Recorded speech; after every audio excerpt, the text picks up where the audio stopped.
வணக்கங்க. ஸ்ரீ கிருஷ்ணா ஜோதி நிலையத்திலேருந்து ஈரோடு ஜோதிடர் முனியாண்டி. நம்ம தினம் ஒரு 11 ஜாதகம் அப்படிங்கிற கணக்குல பார்த்துட்டு இருக்கோம். இப்ப நம்ம பார்க்கக்கூடியது 3/11/1996ஆம் ஆண்டு பிறந்த ஜாதகத்தோட பலன்கள்லாம் பார்க்கலாம். கிட்டத்தட்ட 29 வயசை நீங்க பூர்த்தி பண்ணியிருப்பீங்க. நீங்க பிறந்தது ஞாயிற்றுக்கிழமை அன்னைக்கு. அதாவது தேய்பிறை அஷ்டமி அன்னைக்கு நீங்க பிறக்கிறீங்க. சரிங்களா? பூச நட்சத்திரம் கடக ராசியில நீங்க பிறந்திருப்பீங்க. சி, ஹே, ஹோ, கா இந்த பெயர் நாமம் கொண்டவங்களுக்கும் இந்த கடகராசி பூச நட்சத்திரம் பொருந்தும் அப்படிங்கிறத கூட நம்ம எடுத்துக்கலாம். சரிங்களா? உங்களுக்கு உண்டான குபேர புள்ளி திருவாதிரை நட்சத்திரம் மிதுன ராசியிலையும், அதிர்ஷ்ட புள்ளி அதே திருவாதிரை நட்சத்திரம் மிதுன ராசியிலையும் அமையக்கூடிய அமைப்பு. அப்பனா உங்களுக்கு யோகத்தை கொடுக்கக்கூடியது உங்க ராசிக்கு 12ஆம் இடமான மிதுன ராசி தான் உங்களுக்கு யோகத்தை கொடுக்குது. அந்த ராசிக்கு உண்டானவங்க உங்களுக்கு எப்பயும் பயன்படுவாங்க அப்படிங்கிறது எடுத்துக்கலாம். சரி, கடகராசியில பிறந்த உங்களுக்கு சந்திராசிரமமா எது அமையும் அப்படின்னா கும்பராசி தான் சந்திராசிரமமா அமையும். அப்பனா அந்த ராசிக்காரங்க உங்களுக்கு கொஞ்சம் பாதகத்தை செய்வாங்க. அவங்கள நம்பி பொருளோ, இடமோ நீங்க எதையோ ஒண்ணு குடுத்தாலும் உங்களுக்கு திருப்பி கிடைக்கிறது கொஞ்சம் கஷ்டம் அப்படிங்கிறதையும் புரிஞ்சுக்கலாம். பூச நட்சத்திர சனியோட சாரத்துல பிறந்த நீங்க, அடுத்து புதன் தசை ஒரு 17 வருஷமும், அடுத்து கேது தசை ஒரு 7 வருஷமும், இப்போதைக்கு சுக்கிர தசை ஓடிட்டு இருக்குங்க 20 வருஷம். அப்பனா இந்த சுக்கிர தசை இப்ப ஓடுது அப்படின்னு சொன்னா, யாரெல்லாம் பாதிக்கப்படலாம் அப்படிங்கிற கணக்கு வேணும் இல்லைங்க? அப்பனா இது சுக்கிரனை பொறுத்தளவுக்கு ரிஷபத்தை சேர்ந்தது.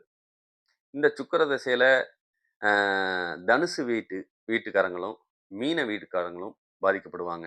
ஏன்னா, குருவோட சாரத்துல லக்னமா இருக்கிறவங்க இந்த சுக்கிர திசையப்ப பாதிக்கப்படுவாங்க. ஏன்னா, அட்டமாதிபதியும், 6ஆம் அதிபதியாவும் அவர் செயல்படுவாரு அப்படிங்கிற காரணமும், இன்னொன்னு அவர் தேவகுரு, இவங்க அசுரகுரு அப்படிங்கிற காரணத்தினாலயும், தனுசு லக்னம், மீன லக்னம் முழுசா பாதிக்கப்படும் அப்படிங்கிறதையும் நம்ம எடுத்துக்கலாம். சரிங்களா? அவங்களுக்கு கடன், நோய், வம்பு வழக்கு பிரச்சனை, போலீஸ் ஸ்டேஷன், கோர்ட்டு போறதோ, இல்ல தீரா கடனை குடுக்கறதோ, தீரா நோய குடுக்கறதோ, ஆஸ்பத்திரி விரயத்த தொடர்ந்து வச்சுக்கிட்டு இருக்கும். வீட்ல ஒரு நோயாளி இருப்பான். சரிங்களா? நீங்க ஊர விட்டு, தேசம் விட்டு வெளிய போகக்கூடிய அமைப்பு. இது எல்லாத்தையுமே அது செஞ்சுரும் அப்படிங்கிற காரணம் தான். சரி, இது நாடி முறைப்படி நம்ம பார்த்தோம்னா, கோவத்துக்கு, ரோசத்துக்கு சொந்தக்காரன், அரசு சம்பந்தப்பட்ட வேலையில உட்கார்ந்தா லாபம். சுக்கிரனானது நீச்சமாய் போய் உட்கார்ந்திருக்கான்னா, மனைவியால சில சமயம் பாதகம் ஏற்படும். இல்லைன்னா மனைவிக்கு கெட்ட பேரை ஏற்படுத்தி குடுக்கும். மனைவிக்கு கெட்ட பேர் தன்னாலேயே ஏற்படும் அப்படிங்கிறத ஆண்கள் புரிஞ்சுக்கணும். ஏன்னா, நீங்க வேண்டாத கெட்ட பேரை சம்பாரிப்பீங்க. அது மூலியமா மனைவிக்கு அந்த பேர் ஏற்படும். சில சமயம் மனைவி கண்டத்தை சந்திக்க வேண்டிய அமைப்பு, ஆயுள் பங்கம் ஏற்படுத்தக்கூடிய அமைப்பு, இல்லைன்னா விஷத்த அ பய சாப்பிடக்கூடிய அமைப்போ, இல்லைன்னா அவங்க அவங்க சூசைட் பண்ணக்கூடிய எண்ணத்தையோ உங்க ஜாதகம் வளர்த்து குடுக்கும் அப்படிங்கிறத நீங்க புரிஞ்சுக்கங்க. கொஞ்சம் கவனமா இருங்க. அடுத்தது பார்த்தீங்க அப்படி சொன்னோம்னா, தந்தையால பிரயோஜனம் இல்ல, இல்லைன்னா தந்தை இல்ல. உங்களுக்கு ஒற்றை தலைவலி சம்மந்தப்பட்ட பிரச்சனையும், வலது கண்ல பாதிப்பும் உங்களுக்கு குடுக்கக்கூடிய அமைப்பு நல்லா இருக்கு.